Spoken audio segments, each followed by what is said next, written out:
In this segment, I want to discuss the issues of separation of powers and checks and balances. As with majority rule and minority rights, these are two contrary principles. They're linked to one another. You can't have separation of powers without having checks and balances, and the other way around. You can't have any checks and balances unless you first separate the powers. But American government is frequently built on this kind of sets of contradictory principles. It can't be otherwise because, above all, government is a calculated risk. We need it in order to protect ourselves because we can't protect ourselves when we're sleeping. On the other hand, we don't want to create a government that's so powerful that it becomes a danger to us itself.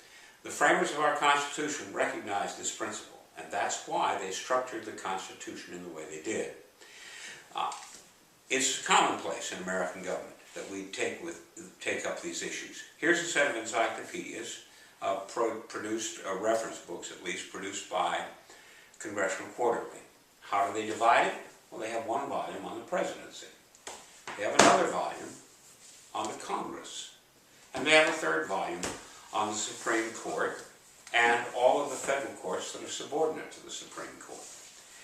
What an interesting division. In fact, it's a division that's so interesting that it's right there in the heart of the Constitution.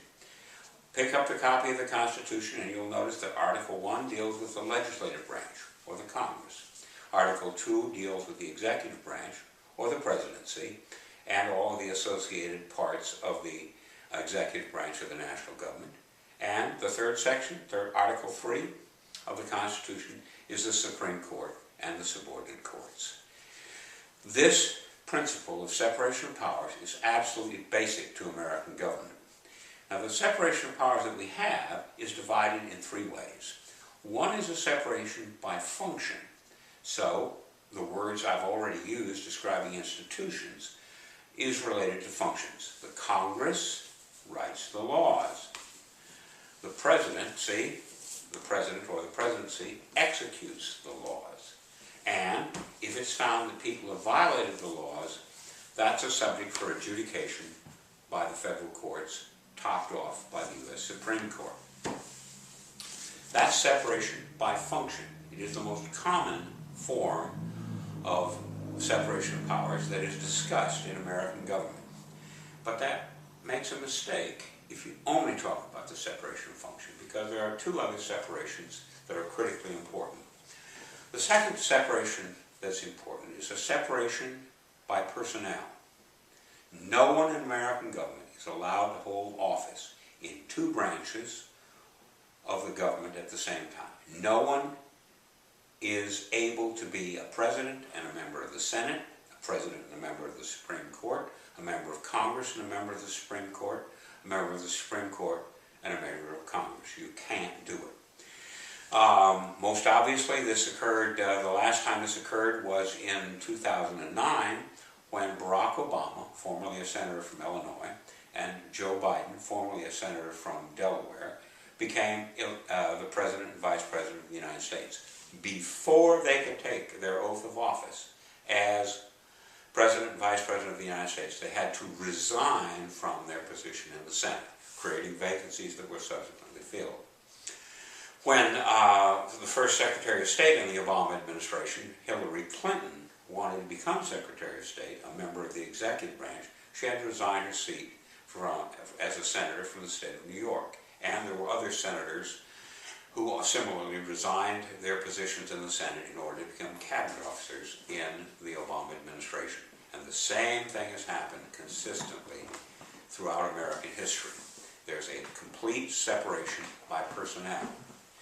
There is then also a separation by the method of election, so that we don't have people coming out of the same pool or the same jurisdiction when they're elected. So we have a president who's elected by the Electoral College, which is a separate institution that is only there for the purpose of naming a president and vice president of the United States. We elect our members of the House of Representatives from individual districts in the states, and every state gets at least one representative, no matter how small. Every state also gets 2 senators, and those senators are now elected statewide in each of the states. until 1913 to 1916, until that time, the senators were appointed by the state legislature, and only since the early part of the 20th century were they elected directly by the people. All of those were separate modes of election. All of them were separate jurisdictions. The only exception would be those very small states that elect 2 senators and 1 representative. All 3 of those represent the entire state. And what about the federal courts? Well, the federal courts are not elected at all. They are appointed by the president and then confirmed by the United States Senate only. So we have different methods by which we acquire the officers who serve in the federal government. That's a separation of personnel and a separation by mode of election. Now, why is this important? Well, the latter 2 are strict separations. They're not any overlap in the jurisdiction that elect people, and the people who are elected serve only in one branch at any one point in time. They do this because the separation of powers that I talked about first, most commonly mentioned one, is incomplete. While we talk about a separation of function, actually, it turns out that there's a lot of overlap. There's a lot of times in which the institutions of the national government that are presumably separated, executive, legislative, and judicial, overlap in their responsibilities. And they do this because you can't have checks and balances without having some overlap in the separation of function. Let's take a look at the most common check and balance that everybody talks about. That's the check and balance that has to do with legislation. For a bill to become law in the United States, it has to pass the House of Representatives by a majority vote of those present and voting. It has to pass the Senate by a majority vote of those present and voting. And it has to be an identical form. If it's not an identical form, they have to have a conference committee, and they have to have another opportunity to elect people, to vote on the bill after it has been had the separations, the differences in the bills ironed out. It goes to the president. The president can sign it into law, or he can veto it. And in cases in which the Congress is not in session, his veto becomes absolute. It's called a pocket veto. But the more common veto is a case in which he says no. What does it mean for him to veto a bill or to say no? It means his no vote kills the bill. Unless, that would be a check on legislation, unless the Congress chooses by a 2/3 vote in both houses to decide to overturn his veto. That would be a balance. The check is the veto, the balance is the override. How is that possible? Well, it's possible because the Senate and House, to balance it, can vote by a 2/3 vote to overturn the president's veto. Well, what kind of an action is that? Is that an executive action? Well, actually it isn't. It is a legislative action. So the president is being allowed to interfere with the actions of the legislative branch. If we had absolute separation of powers, the president would have nothing to do. He would simply be a clerk who carried out the instructions of the laws passed by Congress. But that's not the way the government is structured. The separation by function is incomplete. The president gets to play, if you like, in the Congress's sandbox. And they, in turn, have a right to balance his decision.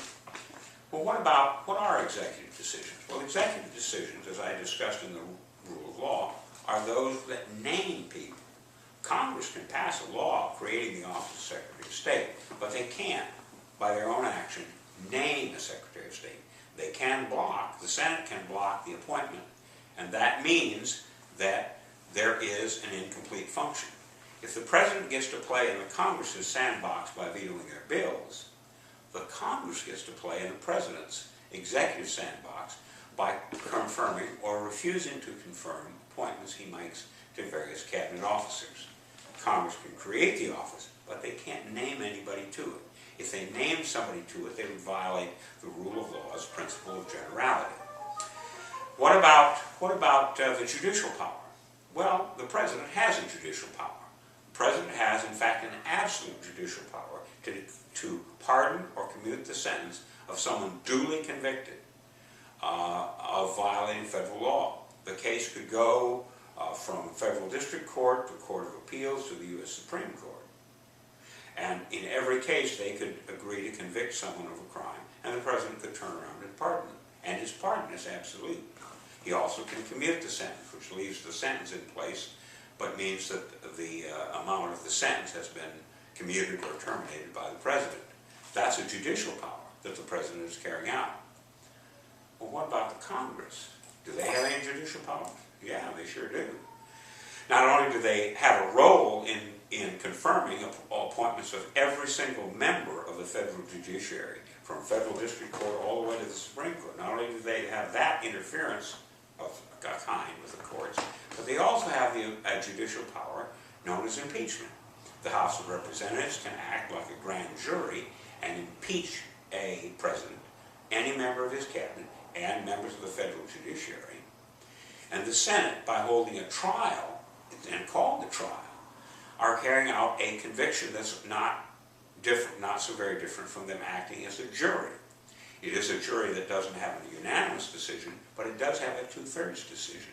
They must convict someone who is impeached by a 2/3 vote. So in every case, we have a period in which one branch, by function, can interfere with another branch of the national government. Now, there is one more characteristic. Even the federal courts, though they are mainly an adjudicating body, they have an administrative function in that they manage or administer the judicial branch.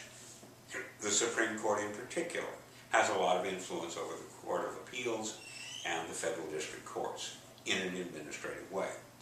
And, obviously, the power of interpretation, which all courts have, is a legislative function. Not a direct legislative function, and courts should be careful not to act as legislators, to act like a legislative committee. But still, inevitably, their power to interpret what the words mean in statutes passed by Congress is clearly a legislative function.